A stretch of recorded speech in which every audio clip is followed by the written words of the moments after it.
Crack BPV. Se il processo per il fallimento della Popolare Veneta si ferma per la pausa estiva, per le vittime e gli ex risparmiatori l'estate sarà invece calda.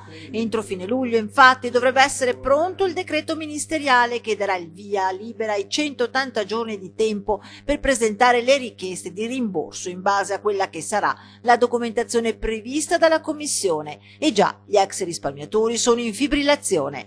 Le associazioni sono al lavoro convocando incontri e assemblee. Abbiamo organizzato tutta una serie di incontri con le amministrazioni comunali, domani sera saremo a Galliera Veneta, martedì prossimo a Isola Vicentina, mercoledì ad Asolo, perché bisogna prevenire, bisogna già organizzarsi prima, perché è importante avere i documenti bancari che attestano, diciamo, l'acquisto di questi titoli.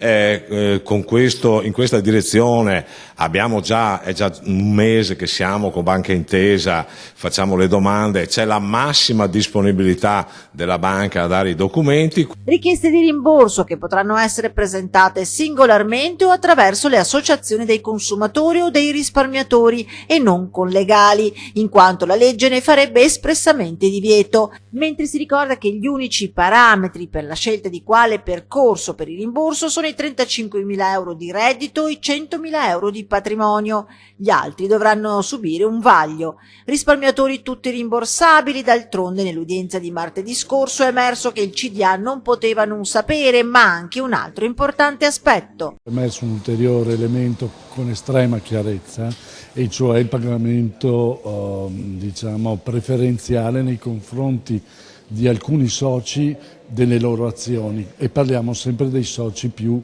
capienti, cioè parliamo di milioni di euro, mentre gli altri soci che avevano pur chiesto le restituzioni sono sempre stati pretermessi.